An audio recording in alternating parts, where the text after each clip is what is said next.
Welcome sa atong programa Journey to Catholicism. Dayon ini atong episode atong ma-interview ang usa ka born again pastora for 8 years. Apan sa grasya sa Ginoo nakabalik siya sa simbahan nga Katoliko. Ang atong guest karon nga taknaa mo si Sister Mel Baklas. So welcome sa atong programa Journey to Catholicism. Salamat kayo. Sister Mel, pwede ba nga imong i-share ang imong kaagi nganong nahimo kang pastor ug unsay nahitabo sa 8 years nimo nga ministry as born again pastor? Nga naman mo Brad na kanang actually before ko nag-born again, active jud ko sa church. Kanang like sa choir, active ko ana, under sa charismatic movement, dayon katong prex, pero naray wako kasabot unsa pero ang ako na ikasulti gyud kay na-discourage ko sa sige ko take sa board exam na wa jud ko kapasar. Then alam ko sa Ginoo na question niya si Lord na gibuhat man ang tanan Lord pero ngano wa ko man gihapon ko nimo kita ganong chance to pass the net. So mao to then akong brother kanang 2005 if I'm not mistaken. Ana siya na, kay born again naman akong brother, and ana siya sa ako, ana. So meaning nauna ang magsuon sa born again? Oo, una siya sa among mga igsuon. And ana siya na, mas maayo na mag-born again ka, mas hindi ito nakakapasar. Siyempre, lagi niyang, dili patakayo ko sa, lagi na mga script ko, dili pa ng pagtuo niya, dili pa ko hindi ka ng Bible ba, magbasa-basa Biblia. In short, nadali ko niya pag-admit. Kay pastor na akong brother lagi. So, namato na, nadala ko niya sa, ang ilang congregation na po, ilang church name is Oras ng Himala. Oh. So dito sa Manila. Oh, dito ko bautismuhan. Oh. Nagpabaptize ko adto una dito sa brother. So mo to. So sa induta ko pagsud pa lang sa church, wala induta mo din born again. Oy kay igsud pa naman welcome pa kaayo na. Nila food. Oo. Kaya ano sa dala yung pangkuan lagi. Ganyan. Pangganyo. So mo to niya. Di ba? Alam mo, tumbang na sila. Uy, siguro, ang una ba, ang mindset ato na, basin, kung ano to sa Espiritu Santo na to. So, until then, tuloy-tuloy na to. Tuloy-tuloy. Pero sige ka kung take. Sige kung take. Every year. Every year. Sa every year ba yun? Kay 2 times man, March o September. Hindi hapon. Dito na po ko sa Hong Kong. Nag-study mo dito, nag-eskwela. Dito take hapon. Dito sa Hong Kong 2 times or 3 times, I think. O medyo hapon. Kikapoy na dyan ko, Brad. Kung ako kayo bang isa dyan plano ang ginuna ko na nagawin ko na ako dito sa iyong sa nambong. Ako dyan ko ba? Register na nagawin ko na-register niyo kapasal. Hindi mo dyan ko yung na-asin law. Pinakala kay sa school, makita mo dyan ko ba? Sa grade nga, nakita ko dyan. Kana na ay, na hulog at kana na ay pagtuo na murag nagiging magpanong ko, mag-askola na lang ko. Kaya kasi dito radyo ko yung sa Ginoo. Sus kay hangtod bisa na naman. Nagkutod ko October 10, 2023, last na exam. Huwag madyo gihapon. So pero katay mo ang pagkapastora na 8 years, every year nag-take out exam. Naring one time na wako mo take kay nawala na ko ba na-discourage na po din. Hopeless na po sa akong kanang ang gusto na kita po sa kinabuhi. So while nag-struggle ka sa kinabuhi sis, dayon, unsa may natabo atong 8 years nimo nga nag-serve ka as pastora sa born again? Pwede mo i-share na ito imong experience sa imong ministry as pastora? Okay. Brad, kanang abi jud na ba mag-serve ka na dili isa dyan yung haong bitaw, dili haong ang imong pag-serve sa Ginoo. Di ba na ginaingon na the will of the Lord is greater than us. So mahog to siya na sarili nag-teres dito na, ay, magpastor ako kasi huwag ka ng daghang blessings na mahatag sa Ginoo. Pero sa tinuod, sa akong 8 years na in-service sa Ginoo, pero pinaghanang problem na nahitabo na niya. Huwag ko kayo, ngano? Ano nahitabo din mo Hindi kinabuhi? ka nahitabo ka ng like, mag-away-away ang mga members. Unja, syempre, as a pastor, ikaw dyan may mo, maning kamot. Unja sa family, ilang health, sa bata, imbes ka nag-serve sa Ginoo, much more naman noon ang mga ano ko sa mga problema na nahiyag bumanaw na sa Katoliko, Wa kay nga na nga bugat bitaw nga problema. Ang love life kanang kay paano ko ang husband kuan affected gihapon tungod kay lagi buntisan ko Pero ang imong bana ka na membro po sa inyong church, Catholic siya. Catholic. Pero Catholic. ikaw lang na pastoral, murag na separated, Oo. na separate mo ang Mo lagi. inyong ibalik Oo. pagdangop sa usa ka tinuohan dahil sa inyong kinabuhi sa pamilya. Yes, murag makaingon jud ko dili mo ra ang husband na ang dako nga blessing nga gihatag sa akong life tungod kay gumikan niya nabalik ko. Usa siya sa diso na naibalik ko sa Catholic. Kay ang isura mo to sa mga time good na musimba mag-iyahay ba mi musimba ko pas Brad sa kanang born again kanya pila ka oras biya dito lagi na ang sa Catholic 1 hour pinakadugay na ng 1.5 hours nya every year ni nga to for 8 years na maginusaran nagsimba how ang kaano ba nya di ba ina man Ginoo na dapat mo submit kita sa bana kay na dito ang dakong crush siya o blessing ni hatag sa iyahan na dili na to di ta mag-expect so gibuhat dito ng pagkana basta kay in short ang katong 8 years na nag-serve ko sa Ginoo dili siya smooth anya ang finances wa ko kasabot nga no Asa po mga sister nag-serve as pastora? sa Hong Kong ko Sa Hong Kong ka? Brad. Kanang imong 8 years nga pagkapastora, Sa Hong Kong. Dito na sa Hong Kong. jud Ay, na tabo. to niya. Kana na ay dili siya small finances na consolid dito pero mura mahugod bitaw siya mag-divide siya na mo na problema gani sige kog tithes and offerings. so meaning ka na sa imong pagkapastora, dako o ganang murag yung nato salary nga imo makuha sa imong pagkapastora kay labi na Hong Kong ang area. O kanang Brad dako kayo kay imagine ang ahong sa Hodap Estate yung kabot siya 8,000 Hong Kong dollars. So i-times ko siya sa 6.5 man taong nga time. So dako Kung kayo. kung pila ka na bulan ang imong income sa pagkapastora. 8 times 6. So na sa mga 10%. more than 60,000. Ang sweldo, So kuhaan pag 10%, ibalik na po din mo sa panudanan. So, ato nga 8 years, kamo nito na mga ginabuhat. Nga, di ba, ayun ko na, nga naman din na, di ba, the more you did, the more you sin, ginoon naman antig ko ato, ano mo balik? Ang Panginoon. Para na ako makain ko na wala mo balik tungod kay, ang ako gusto, wala mo ko lagi pray, God, pagpasar good sled, kay gusto na ako, na magstay na ko sa Philippines or sa akong place dili lagi sa Pinas tungod kay gusto ko na mag-uban isang bata. Mao gyud akong gusto. Mao to yung serve ko sa Ginoo. Sa akong pagtuo na serve ko maayo na magpastoral ko. Okay na ako. So balik na to imong 8 years kapag ka pastora, so mao to ang nahitabo sa dagan sa imong kanaboy sa Hong Kong. So ang ikaduhang pangutana Sister Mel, nganong unsa may hinungdan nga nahabalik ka pag-usa sa simbahan Katoliko? Unsa man ang mabugat nga rason na mao ni ang naka-inganyo nimo nga sa grasya sa Ginoo o pauli ka sa simbahan nga imong italikdan? Ako mas resulti sa beginning na in the first place ang husband since Catholic man siya nga na magiging sa Biblia na kanang kinahanglan kita mo sabit sa atong bana para ang grace or ang blessing sa Ginoo hapnig hapsay siya o kanang abunda. So mato ang gipag Ginoo na dito na ko maayo na. So ang imong bana na sa Pilipinas, uto sa Hong Kong. Uban mo. Sa barko man siya. Sa barko siya.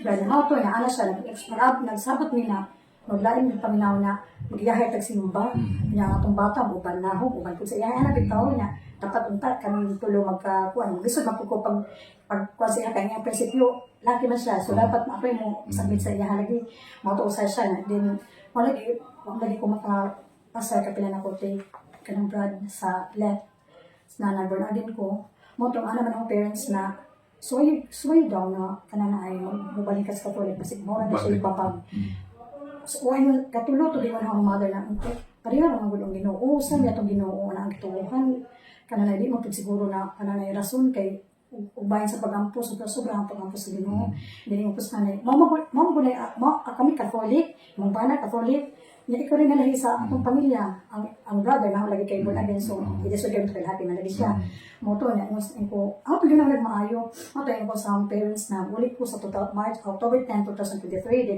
akong husband ipaulisad ko para ma-focus na ako ang akong kanang lagi ang persona before pag 40 ko na makapasa na ako sa let hopefully I faith in the Lord man gisulti sa husband then in short, no, tinguli ko pagka October 10, 2023. So, nagkuhan ko, nag-review. Then, March 2024, nag-take ko, o nag-review ko, no, then nag-take ko board at the same time, no. Then, luckily, wag ko ka pasar. Ojo ka pasar Brad kay ano. Then also September, nagtignan po ko pasar. Kaya matulog kag sa dili, siguro sa akong dugay nga pag-serve sa Ginoo sa nagbornagin ko. Sulod kog simbahan Brad Paul, yun ko gumanguros. Ano nagsulod na ako sa church. So, pagbalik nimo sa Oo, Katoliko. oo. So, may balik ka sa Katoliko. Nagkumpisa na gud ko. So, dili lang ka manguros. So, naay gibalik kulang Kulang siya kay sa imong kinabuhi, Oo, sa kay- imong Katoliko nung kinabuhi. kay mura mag ako na alit mo lang aw ba mag mangurus mo ako dito kay sa kadugay dito na ba na nag-serve lagi as for naging Christian. Mo to, tanong ko sa mga revolto, ano na mo na nagdudula. Unya ang kanang di ba sa una update ng kung rosaryo nya wala dili jud mo practice mo. Ang mga kauban sige na ko lang. Mo jud ko ray kulang ni. Wala man pug ko. Abala Ginoo na. Dili sa Ginoo si Dali para sa Salamat sa tanan iyo. mo. Ang sabi niyang tanan. Susunod ko kanang Brad Paul. Wa mo gajud ako makapasa. Ikaw pala na to ka, pala to na Ka take nimo. 10 sa pagka-March, 10 to na-take. Then pagka-September 2024, 11 ang pag-take. O pagka-12, ko dili naman siya pwede kay 40 naman ko anak yung taon. Uy, 39 dahil 39. Naman imo lagi na dapat before 43, makapasar na sa DK para maka-benefit sa katong di mo lagi mag-GSIS.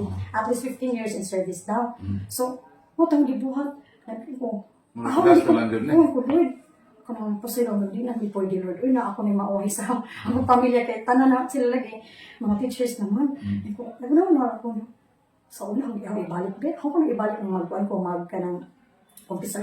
Sa tanan, hindi kumpisal na. Hindi mo dyan kung ano kumpisal na nagpastura ko. Kaya mauho malagi ko. Wala may kumpisal tayo mong pagka 8 years na pastora. Wa man kung istorya kanang Brad kay kasi para na may question ko dyan. Kasi para paano na pitaw ko. Kasi yung katubag rin na bitaw. Yung nga to, yung ko, bahala na ni. Mukuan yung ko mo. So, kumpisal pa ang kumpisal ni. Ito, hanggang kumpisal ito sa sugod ni Monsignor Mr. Astilio. Oo, katuloy, tugulang naman niya. Kanina yung moto, yung puan ko niya.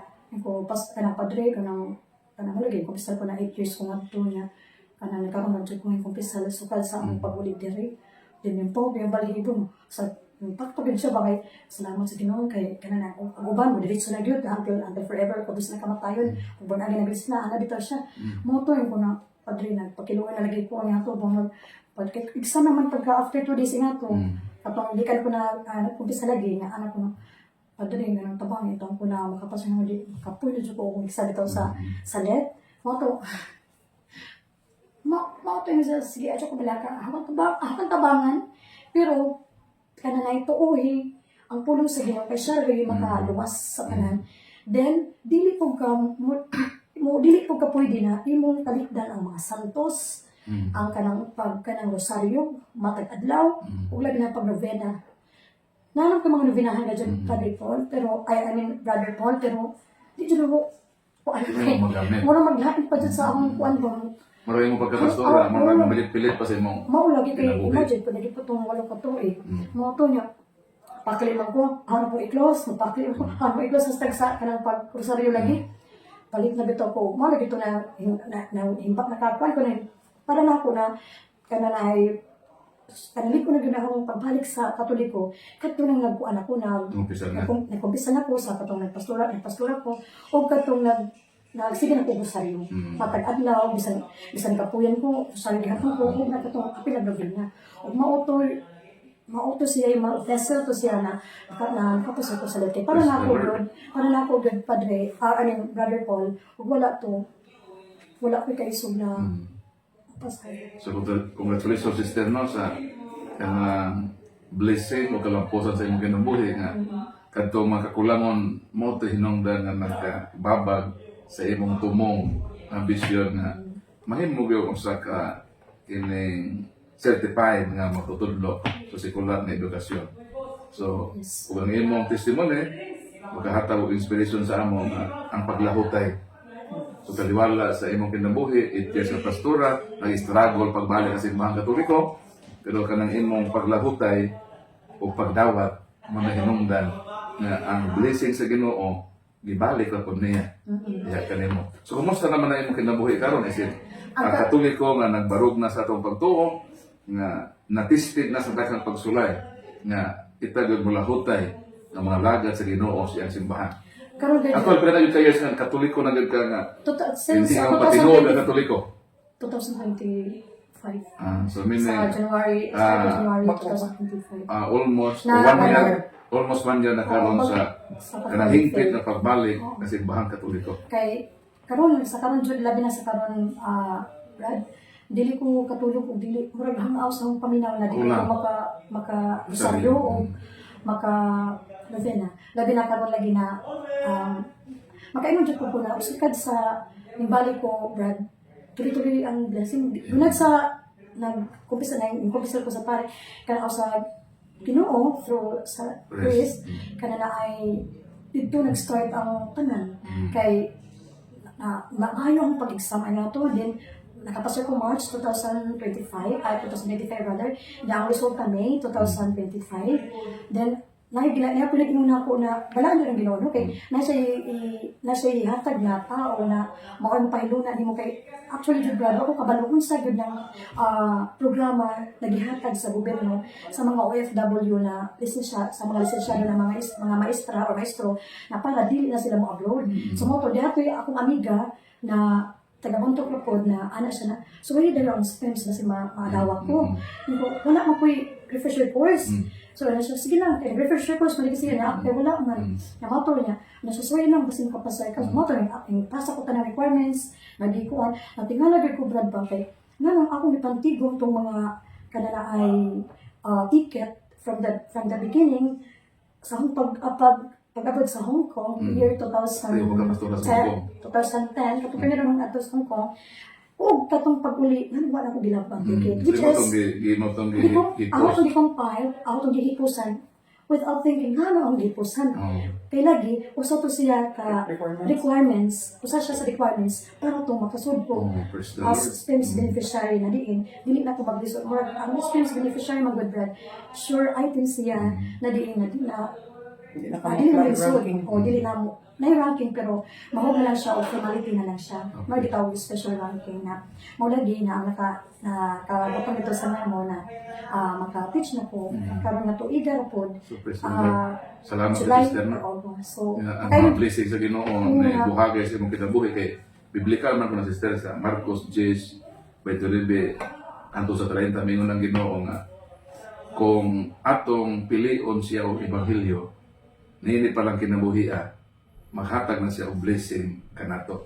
So tungod sa imong pagpaningkamot ng imong pamilya mahiusa sa simbahan Katoliko dahil milahutay kaniini so ang Ginoo naghatag reward kanimo kanang imong pagkapasa sa exam o kanang trabaho nga imong gi-offer imong pabuton mao na ang mga blessing sa Ginoo sa atong pagkamatinud-anon diha sa paglahutay kaniya. So ang imong kinabuhi naka-inspired namo nga sama pud nimo o sa uban ng mga listeners nato nga nag-struggle sa kinabuhi. Ang sikreto di ay ang paglahutay dahil sa pagsunod sa Ginoo kay Ginoo gyud mo provide sa atong panginahanglan. So kanang parting words is there no sa atong mga televiewers labi na sa mga non-Catholics, mga pastors o pastora nga sama nimo nga usa ko imong encourage nila isip mga pastora o basin musunod sila sa imong journey nga niya simbahang Katoliko makaplagan ang tinuod nga grasya nga atong ginahandog. Okay, mag-start naman ko sa non-Catholic, no? Kanang believers. Makainom jud ko na kung gusto jud mo na maging successful ang inyong life, labi na sa inyong mga tinguha, labi na sa inyong kurso, na wala pa ma-solve pa hangtod karon or wala pa ninyo naabot, ang buhaton na gyud ang pagtuo sa Ginoo o maging ang pagtuo sa Ginoo pero magsubay pud ta sa simbahan. Kay lagi sila ang simbahan magud ang vessel or bridge kung saan na mura bitaw matulid bitaw kung asa jud ka padulong bitaw kay mas labi na sa kanang sa misa. Lahi naman gud ang pari, lahi ra gud ang priest na mao bitaw mo si jay kanang instrumento. Kay makaingon jud ko sa una din balik ko sa Catholic. murag kumpleto, di na mura, kumpleto kayo ang ahong adlaw basta kayo simba ko sa Catholic Church. So karon sa mga non-Catholics, samtang sa iyo pa mas maayo na mahimo mo Roman Catholic, balik mo sa Katoliko kung gusto mo na kanang maging successful mo o masulbad or ma-solve or ma-answer ayong mga tinguha, yung mga prayer, ma-answer na siya. Kaya nga no, usa na magud ang gimugna sa Ginoo. Ang gitukod nga simbahan, ang Roman Catholic Religion. So, salamat sa sa imong encouragement sa mga non-Catholics. Sa mga Katoliko po, sister, usa po imong ika-share nga para mahimo kang salamin na kanhi Katoliko na saag ngadto sa laing tinuhan. Usa po imong ika-encourage sa mga non-Catholics nga dili po sundon tong imong kinabuhi. Ang Katoliko ibalhin sa pagkapastora o nausab ang panlantaw, nibalik na po sa simbahan Katoliko. So, sa pa yung mga ikadasig sa mga Katoliko nato na mga isuuna. Okay. Sa mga Catholic na mga believers, ipadayon na gihapon to na maging Katoliko jud ta kinano. Maura gud na sa jay pamilya sa tanan. Kay labi na no, wa man lahi ra ang Catholic. Kay ngano kumpleto magud ta kaayo. Kay lisod kaayo na natay tinguha natay gusto na maabot sa atong kinabuhi. Na mo diretso na ta sa Ginoo. Mura ra man gud na gud sama ra na kanang gusto ka mo adto sa kanang mo-apply ka work, mo-apply ka trabaho, diha sa ating butang, no? Sa kanang private school. Lahira pud kaayo na why usa ka tawo, wa kay usa ka dukulan na, di ba, before tama to sa school, before tama apply na dyan mingon, uy, nag-hire ang, for example, meron sa academy, nag-hire ang school, kanina mo, ato mo apply ta, lahira dyan, umudiritso po ta sa, actually, ang Catholic, di mo dyan mo na, kanina ay, dili ta mo kuan sa Ginoo labaw gud sa Ginoo kaso lamang ang di mo na kumpleto tungod kay kanang mga santos dakog tabang kayo na dakog tabang mga santos kanang pagrosaryo kay mauna siya mo process kumbaga maunay basihan na kung saan na tuloy-tuloy ang imong kanang mga tinguha. Kay lisod kaayo na mo amporatan na wa pay rosaryo. Lisod pud kaayo na mo amporatan na wa tay novena. Para nako, nag-novena ko sa Senyor Santo Niño, nag-novena ko sa kanana ay Senyor San Ramon nato, Saint Antonio de Padua, Sacred Heart of Jesus. Makayong gid po sa tinuod naman jud kung wa ko nag-novena o wa ko nag-rosaryo og kuwang ang pagtuo sa Ginoo. Dili na ako maabot ang tanan. Amen. So, salamat Sister No sa imong panahon. O once again, congratulations o salamat sa pagpaambit nimo sa imong bulawanon nga kinabuhi sa atong pagtuong Katoliko. Salamat jud Brad Paul kay kanana ay nakuha na jud namo ang testimony kung sa kabalaan o sa kamayong atong Ginoo. Amen. So, daghang salamat sa inyong pagpaminaw o hinaot ang Diyos, manalangin kanatong tanan. Once again, mayong hapon o God bless kanatong tanan. Dalain ko ng Ginoo. Amen.